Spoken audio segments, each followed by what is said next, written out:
sa warranty card. Ang batas na nakasaklaw patungkol sa inyong katanungan ay ang Republic Act 7394 o mas kilala bilang Consumer Act of the Philippines.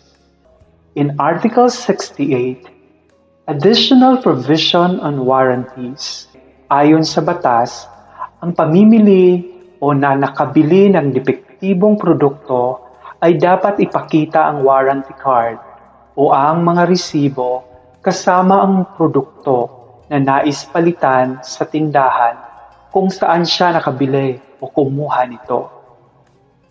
Kung ang produkto ay binili mula sa distributor, ang warranty ay mararapat agad kilalanin ito. Anumang kasunduan ay taliwas sa itinakda ng batas ay walang basihan at walang bisa.